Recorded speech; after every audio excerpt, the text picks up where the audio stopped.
ملکہ بلقیس ایک ایسی ملکہ جو اپنی قوم سبا پر حکومت کرتی تھیں،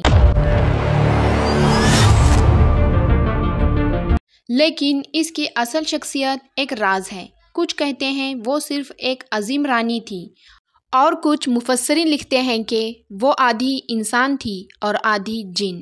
سوال یہ ہے، اگر یہ سچ ہے تو آخر اس کی کہانی شروع کہاں سے ہوتی ہے؟ کیسے ایک ایسی شخصیت پیدا ہوئی جو نہ صرف انسانوں کے لیے ایک ملکہ تھیں بلکہ جنوں کی دنیا کا بھی ایک حصہ تھیں؟ اس سوال کا جواب ڈھونڈنے کے لیے ہمیں لوٹنا ہوگا پرانے یمن کے شہر سبا کی طرف، جہاں دولت، طاقت اور عبادت کا ایک نیا رنگ دکھائی دیتا ہے، جہاں لوگ سورج کے سامنے سجدہ کرتے تھے اور جہاں طاقت اور عقل دونوں کا مرکز ملکہ بلقیس تھی۔ اس ویڈیو میں آج ہم ایسی کہانی کو بیان کریں گے جس کو آپ نے سنا تو بہت بار ہوگا، لیکن اس کی تفصیل کا آپ کو معلوم نہ ہوگا جو آج ہم اس ویڈیو میں بیان کریں گے۔ تو شروع کرنے سے پہلے ہمارے چینل کو سبسکرائب ضرور کریں تاکہ آگے آنے والی پرانی سیریز کی کوئی ویڈیو مس نہ ہو جائیں۔ یمن کا قدیم شہر سبا، یہ وہ سرزمین تھی جو اپنے باغات، نہروں اور تجارتوں کے لیے دنیا بھر میں مشہور تھی۔ اس علاقے کو دیکھ کر یوں لگتا تھا جیسے زمین پر جنت اتر آئی ہو، لیکن دولت اور خوشحالی کے ساتھ ساتھ یہاں ایک گہری گمراہی بھی موجود تھی۔ یہ لوگ سورج کی عبادت کرتے تھے۔ ہر صبح جب سورج طلوع ہوتا تو ہزار لوگ زمین پر جھک جاتے اور سورج کو سجدہ کرتے ہیں۔ قرآن کی سورہ نمل آیت 24 میں یہی ذکر ملتا ہے کہ ملکہ بلقیس کی شخصیت جتنی شاندار تھی، مانو اس کی پیدائش اتنی ہی پر اسرار تھی۔ اس کے بارے میں مختلف اقوال اور روایت ملتے ہیں۔ کہا جاتا ہے اس کے والد یمن کے علاقے میں ایک عظیم بادشاہ تھے۔ دولت اور طاقت کے باوجود وہ اپنی حکومت کو مضبوط دیکھنا چاہتے تھے، لیکن تقدیر نے ان کے لیے ایک ایسا راستہ لکھا تھا جسے کوئی سمجھ نہ سکا۔ روایت کے مطابق اس بادشاہ کا نکاح ایک ایسی عورت سے ہوا جو جنات کی نسل سے تعلق رکھتی تھی۔ ایسی عورت کے بطن سے بلقیس کی پیدائش ہوئی۔ وقت گزرتا گیا اور بلقیس اپنے والد کی وفات کے بعد تخت پر بیٹھ گئی۔ اب وہ صرف بادشاہ کی بیٹی نہیں رہی تھی بلکہ پورے سبا کی ملکہ بن چکی تھی۔ ملکہ بلقیس نے اپنے عقل اور حکومت سے اس اندھی قوم پر مضبوطی گرفت قائم کی۔ یہ وہ وقت تھا جب اللہ تعالیٰ نے حضرت سلیمان علیہ السلام کو نبوت اور غیر معمولی بادشاہت عطا کی تھی۔ ان کے لشکر میں صرف انسان نہیں تھے بلکہ پرندے، جانور اور جنات بھی شامل تھے۔ یہ وہ واحد بادشاہت تھی جس میں کائنات کی مختلف مخلوقات ایک ہی پرچم تلے جمع تھیں۔ حضرت سلیمان علیہ السلام ایک دن اپنے لشکر کی ترتیب دیکھ رہے تھے۔ پرندے، جانور، سپاہی سب اپنے صفوں میں موجود تھے، لیکن اچانک ان کی نظر ایک کمی پر پڑی۔ ہدہد پرندہ موجود نہیں تھا۔ سلیمان علیہ السلام نے فرمایا، مجھے نظر نہیں آ رہا ہدہد کہاں ہے؟ اگر وہ بغیر وجہ کے غیر حاضر ہوا تو میں اسے سخت سزا دوں گا، مگر اگر اس کے پاس کوئی ٹھوس دلیل ہوئی تو میں اسے معاف کر دوں گا۔ کچھ دیر بعد وہ ننھا سا پرندہ حاضر ہوا، لیکن اس کے پر پھڑپھڑانے میں گھبراہٹ نہیں تھی بلکہ ایک خاص اعتماد تھا۔ ہدہد نے کہا، میں وہاں گیا ہوں جہاں آپ نہیں پہنچے۔ میں نے سبا میں ایک عورت کو پایا جو اپنی قوم پر حکمران ہے۔ اللہ نے اسے سب کچھ دیا ہے، لیکن وہ اور اس کی قوم سورج کے آگے جھک کر سجدہ کرتے ہیں۔ یہ الفاظ حضرت سلیمان علیہ السلام کے لیے حیران کن تھے۔ ایک ایسی عورت، ایک ایسی سلطنت جو دولت اور طاقت میں عظیم ہے لیکن عبادت اللہ کے بجائے سورج کو کرتی ہے۔ سلیمان علیہ السلام نے فیصلہ کیا کہ یہ معاملہ ٹالا نہیں جا سکتا۔ وہ براہ راست جنگ نہیں چاہتے تھے۔ ان کا مقصد تھا کہ پہلے دعوت دی جائے، دلیل پیش کی جائے اور پھر فیصلہ دکھایا جائے۔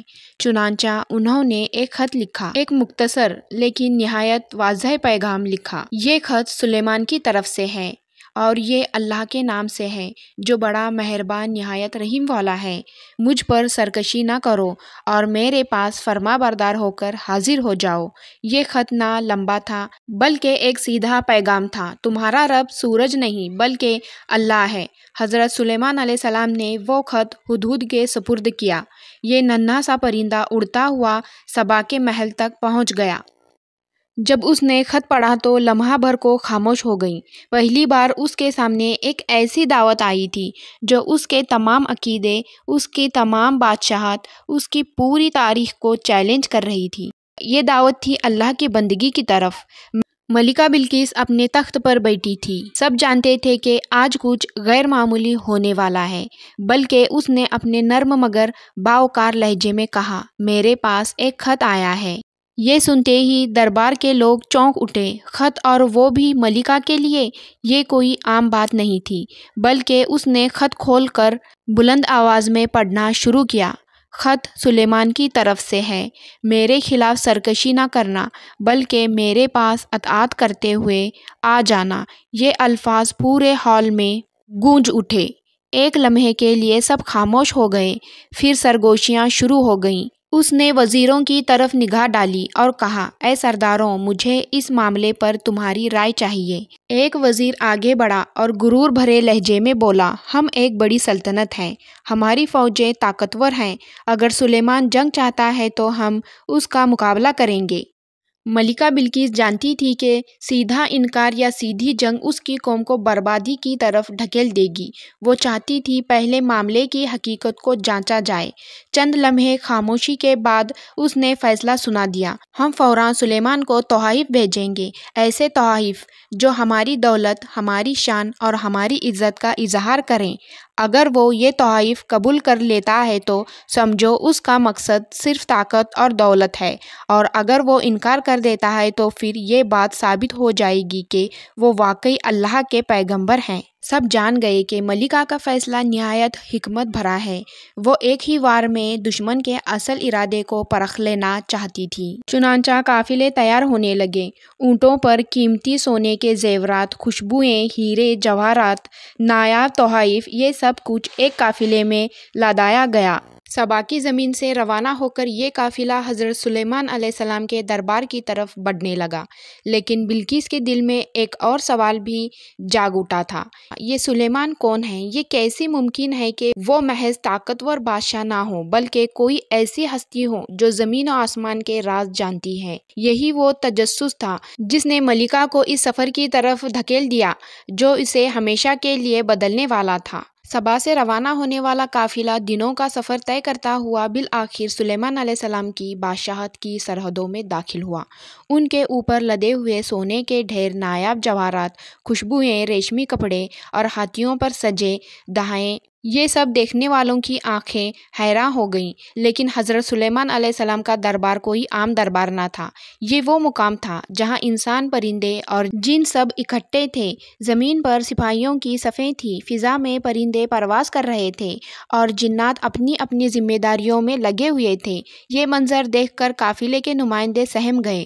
انہوں نے ایسی سلطنت پہلے کبھی نہ دیکھی تھی۔ جب قافلہ دربار میں داخل ہوا تو حضرت سلیمان علیہ السلام وقار کے ساتھ اپنے تخت پر جلوہ افروز تھے، لیکن ان کے چہرے پر کوئی لالچ یا حیرت نہ تھی۔ قافلے کے سردار نے آگے بڑھ کر کہا، اے سلیمان، ہماری ملکہ بلقیس نے قیمتی تحائف آپ کے لیے بھیجے ہیں، یہ ہماری دوستی اور عزت کی نشانی ہے۔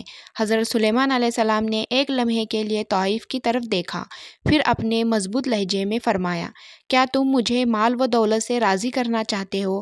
جو کچھ اللہ نے مجھے عطا کیا ہے وہ تمہارے سب تحائف سے کہیں بہتر ہے۔ واپس جاؤ اور اپنے ملکہ سے کہہ دو، اگر وہ اطاعت کرتے ہوئے نہ آئی تو میں ایسا لشکر لے کر آؤں گا جس کا وہ مقابلہ نہیں کر پائے گی۔ قافلے کے نمائندوں کے چہرے سے غرور بدل گیا۔ انہوں نے دیکھا کہ سلیمان علیہ السلام کا مقصد دولت یا زمین پر قبضہ نہیں ہے، یہ پیغام اللہ کی بندگی کی طرف بلانے کا ہے۔ قافلہ تیزی سے واپس لوٹا اور ملکہ بلقیس کے محل میں داخل ہوا۔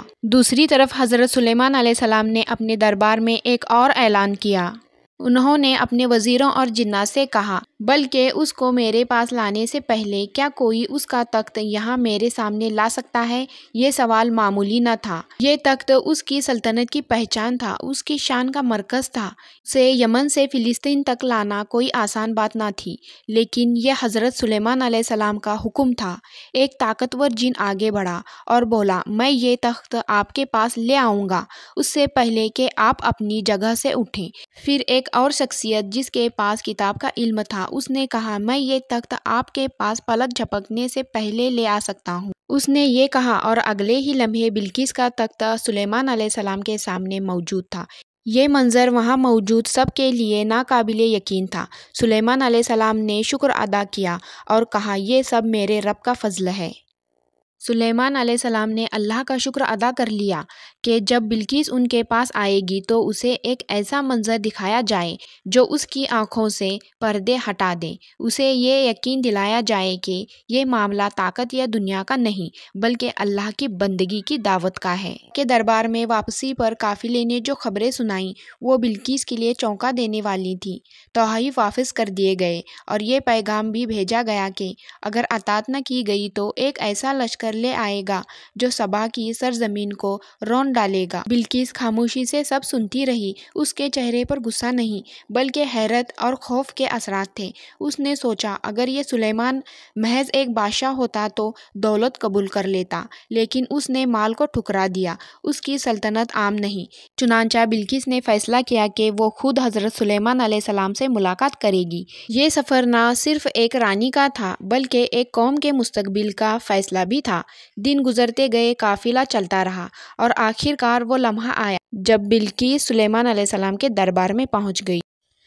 بلقیس سلیمان علیہ السلام کے دربار میں داخل ہوئی، لیکن جو کچھ اس نے دیکھا وہ اس کی سوچ سے بالکل مختلف تھا۔ دربار میں شان و شوکت کے ساتھ سکون اور وقار کا ایک عجیب امتزاج تھا۔ اس نے دیکھا کہ انسان، پرندے اور جنات ایک ہی ترتیب میں کھڑے تھے۔ حضرت سلیمان علیہ السلام نے بلقیس کو دیکھتے ہی اس کے لیے ایک امتحان تیار کیا۔ وہ اس کے سامنے اس کا تخت رکھوا چکے تھے، وہی تخت جو پلک جھپکتے ہی یمن سے لایا گیا تھا۔ سلیمان علیہ السلام نے مسکرا کر پوچھا، کیا یہ تمہارا تخت ہے؟ بلقیس لمحہ بھر کو خاموش رہ گئی۔ اس نے غور سے دیکھا، یہ بالکل اس کے تخت جیسا تھا، لیکن کچھ تبدیلیاں بھی کی گئی تھیں۔ یہ سوال نہایت باریک تھا۔ اگر وہ کہتی ہاں تو ممکن تھا کہ یہ امتحان میں پھنس جائے، اگر کہتی نہیں تو حقیقت کے برعکس ہوتا۔ چند لمحے سوچنے کے بعد اس نے نہایت حکمت سے جواب دیا، یہ تو بالکل میرے تخت جیسا ہے۔ یہ الفاظ اس کی عقل اور احتیاط کا ثبوت تھے۔ اس نے حقیقت کو جھٹلایا نہیں اور جلد بازی میں فیصلہ بھی نہیں کیا۔ یہ دیکھ کر حضرت سلیمان علیہ السلام کے دربار میں موجود سب کو اندازہ ہوا کہ بلقیس ایک رانی نہیں بلکہ ایک غیر معمولی ذہانت رکھنے والی عورت ہے۔ لیکن امتحان ابھی ختم نہیں ہوا تھا۔ حضرت سلیمان علیہ السلام اسے ایک اور مقام پر لے گئے۔ یہ ایک شیشے کا محل تھا۔ محل کی زمین اس قدر شفاف تھی کہ اس کے نیچے بہتا ہوا پانی اور تیرتی ہوئی مچھلیاں بالکل صاف دکھائی دیتی تھیں۔ یہ منظر دیکھ کر بلقیس نے سمجھا کہ یہ واقعی پانی ہے۔ اس نے اپنا لباس ذرا اوپر کیا تاکہ پانی میں نہ بھیگ جائے۔ حضرت سلیمان علیہ السلام مسکرائے، فرمایا، یہ پانی نہیں، شیشے کا فرش ہے۔ یہ منظر بلقیس کے لیے فیصلہ کن تھا۔ اس نے سمجھ لیا کہ یہ بادشاہت عام نہیں، یہ علم اور حکمت کی بنیاد پر قائم ہے۔ یہ صرف انسانوں کی طاقت نہیں بلکہ اللہ کی قدرت کا منظر ہے۔ اور وہ لمحہ آ گیا جب بلقیس کے دل نے جھکنا شروع کر دیا۔